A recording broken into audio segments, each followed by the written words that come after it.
నమస్తే జే house success మంత్ర కార్యక్రమానికి స్వాగతం. హ్యూమన్ రిలేషన్స్ ఈ రోజు మనం ఈ టాపిక్ గురించి వివరించుకోబోతున్నాం. మరి హ్యూమన్ రిలేషన్స్ ఏ విధంగా ఉండాలి, హ్యూమన్ రిలేషన్స్ వల్ల మనుషులు ఏ విధంగా ఉంటారు, వీటి గురించి మనతో పాటు దారపు నాగిరెడ్డి గారు ఉన్నారు. వారిని అడిగే తెలుసుకుందాం. నమస్తే నాగిరెడ్డి గారు. నమస్తే అమ్మా. హ్యూమన్ రిలేషన్స్ అంటూ ఉన్నారు. సో ఇప్పుడున్న జనరేషన్ వైజ్ చూస్తూ ఉంటే హ్యూమన్ రిలేషన్స్ తగ్గుతూ వస్తున్నాయి. సో ఈ హ్యూమన్ రిలేషన్స్ ఎలా ఉండాలి, ఎలా ఉంటాయి, ఎలా ఉండకూడదు? గతంతో పోల్చుకుంటే మానవ సంబంధాలు అనేవి కొద్దిగా తగ్గుతున్నాయని చెప్పాలి. అంటే మనిషి పుట్టిన దగ్గర నుంచి ఇప్పటి వరకు మనం తీసుకున్నట్లయితే జీవన పరిణామ క్రమం అంటారు. అంటే మన ఫాదర్ టైము, అంతకుముందు మన తాతయ్య గారి టైం, ఒక్కసారి మనం 3 తరాలు వెనక్కి వెళితే ఆ రోజు సమాజంలో మానవ సంబంధాలు అనేవి చాలా చక్కగా ఉన్నాయి. ఎందుకంటే మానవ సంబంధాలతో మనిషి నిరంతరం ప్రయాణం చేస్తూ ఉండేవాడు. అంటే మనిషికి ఉన్నటువంటి సంబంధం, అంటే ఒక కుటుంబంలో ఒక మనిషి పుట్టాడు అనుకోండి, ఇమీడియట్గా ఆయనకి ఆ కుటుంబంతో సంబంధం ఉంటుంది. ఆ కుటుంబం సమాజంలో ఎవరెవరితో సంబంధ బాంధవ్యాలు ఉంటాయంటే అవసరం ఉంటుందో వాళ్ళతో కలిసి ఆయన ట్రావెల్ చేస్తున్నప్పుడు, అంటే ప్రతి ఒక్క ప్రొఫెషన్కి సంబంధించి, అంటే మన ఇంటికి ఎవరెవరైతే పనివాళ్ళు కావాలో, ఎవరైతే మనకి కావాల్సినవి సమకూరుస్తారో వాళ్ళందరితో కూడా మనం వ్యాపార లావాదేవీలు కలిగి ఉంటాం. దాంతోపాటు మానవ సంబంధాలు కూడా కలిగి ఉంటాయి. అంటే కేవలం వ్యాపారాత్మకంగా కాకుండా ఒక వ్యక్తికి మధ్య, ఇంకా చెప్పాలంటే ఒక మనిషికి మధ్య, ఆయన ఏ కులానికి చెందొచ్చు, ఏ మతానికి చెందొచ్చు, ఏ ప్రాంతానికైనా చెంది ఉండొచ్చు, కానీ ఒక మనిషికి ఉన్నటువంటి ఒక సంబంధాన్ని మనం మానవ సంబంధం అని చెప్పడం జరుగుతోంది. అయితే ఈ మానవ సంబంధాలు ఈ మధ్య కాలంలో, అంటే ఈ 20వ శతాబ్దంలో మనకి మానవ సంబంధాలు దెబ్బతింటున్నాయని చెప్పేసి చాలామంది పెద్దలు చెప్తున్నారు. మీరు సోషల్ మీడియా చూడండి, పత్రికల్లో చూడండి, ఎక్కడ చూసినా ఈ మానవ సంబంధాల గురించి మాత్రం చర్చ చాలా ఎక్కువగా సాగుతోంది. ఇప్పుడున్నటువంటి సమాజంలో తప్పనిసరిగా మానవ సంబంధాల గురించి తెలుసుకోవాల్సినటువంటి ఆవశ్యకత ఏర్పడింది. సో హ్యూమన్ రిలేషన్స్, ఈ మానవ సంబంధాలు మీరు అన్నట్లుగా ఇంతకుముందు ఎలా ఉండేవి, ఇప్పుడు ఎలా ఉంటున్నాయి? ఒక 30 నుంచి 40 ఏళ్ళు వెనక్కి వెళితే అప్పుడున్న మనుషులందరూ కూడా వస్తువుల్ని వాడుకునేవారు, మనుషుల్ని ప్రేమించేవారు. అంటే అవసరానికి మనం జనరల్గా వస్తువులు వాడుకుంటాం. ఇప్పుడు ఉన్నటువంటి సమాజంలో ఇది రివర్స్ అయింది. అంటే మనుషుల్ని వస్తువుల్ని రెండింటిని ఒకలాగే వాడుకుంటున్నారు, యూజ్ అండ్ త్రో.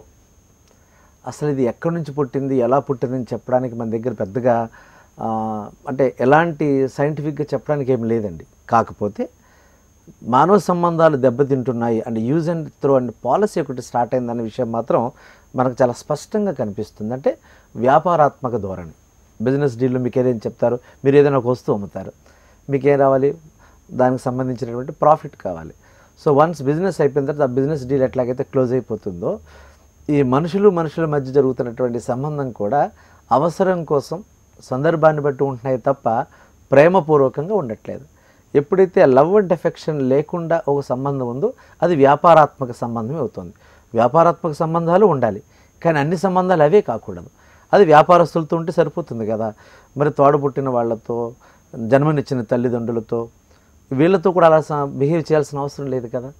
సో ఇప్పుడున్న పరిస్థితి రీత్యా ఏం జరుగుతుందంటే ప్రతి ఒక్కరూ కూడా సంబంధాలన్నీ కూడా అవసరానికే తప్ప ప్రేమ అనేది అందులో మిక్స్ అవ్వట్లేదు. దానివల్ల కొన్ని ఇబ్బందులు మనం ఎదుర్కొంటున్నాం. అయితే మీరన్నట్లుగా మానవ సంబంధాలు అనేవి మన ఇంటి నుంచి మొదలవుతూ ఉంటాయి. కానీ ఇప్పుడు ప్రజెంట్ సిచ్యువేషన్ చూస్తూ ఉంటే ఎక్కడైనా న్యూక్లియర్ ఫ్యామిలీ, అమ్మ నాన్న జాబులకు వెళ్ళిపోతారు, పిల్లలు స్కూల్కి వెళ్ళిపోతారు, స్కూళ్ళల్లో కేవలం చదువు మాత్రమే నేర్పిస్తున్నారు. సో మానవ సంబంధాలు అసలు ఎక్కడి నుంచి మొదలవ్వాలి, ఎలా మొదలవ్వాలి? అవునన్నా కాదన్నా, ఇష్టపడినా ఇష్టపడకపోయినా మనిషి ఎప్పుడైతే అంటే తల్లి గర్భం నుంచి భూమి మీదకి వస్తాడో, వాడు ఇంట్లో పుట్టినండి, హాస్పిటల్లో పుట్టినండి, పుట్టిన వెంటనే ఆ బిడ్డ ఇంకా కళ్ళు తెరవకముందే సో మదర్ దగ్గర ఉంటాడు, మనందరికీ తెలిసిందే. సో ఫాదర్ వస్తాడు. ఆ తర్వాత అంటే ఆ కళ్ళు తెరవనటువంటి ఆ పసిబిడ్డ ఎవరైతే ఉన్నారో, ఆ చైల్డ్ ఎవరైతే ఉన్నారో, ఇమీడియట్గా చాలామంది చూడడానికి వస్తారు. వచ్చినప్పుడు ఓ పెద్ద ఆయన అంటాడు, నాకు మనవడు పుట్టాడు అంటారు. ఇంకొక ఆయన వచ్చి నాకు మేనరుడు పుట్టాడు అంటాడు, నాకు తమ్ముడు పుట్టాడని ఇంకొక ఆయన అంటాడు, నాకు బావమరిది పుట్టాడని ఒక ఆయన అంటాడు. ఒకసారి మీరు గమనించండి, వాడు భూప్రపంచం మీద అడుగు పెట్టిన వెంటనే నోయింగ్లీ అన్నోయింగ్లీ, అంటే వాడికి ఏమీ తెలియదు, వాడికి అమ్మ స్పర్శ తప్ప ఏమీ తెలియదు, కానీ వాడికి ఆ బాబుకి లేదా ఆ పాపకి ఇమీడియట్గా కొన్ని సంబంధాలు ఏర్పడతాయి.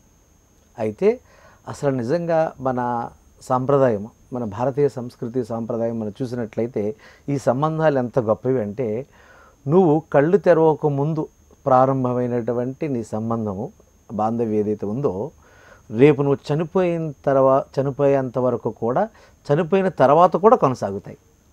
అంటే నువ్వు అవునన్నా కాదన్నా దాన్ని నువ్వు మెయింటైన్ చేసినా చేయకపోయినా మనిషి భూమి మీదకి వచ్చిన వెంటనే తనకు సంబంధ బాంధవ్యాలు ప్రారంభమవుతాయండి. వాటిని తప్పనిసరిగా వాడు కొనసాగించాలి.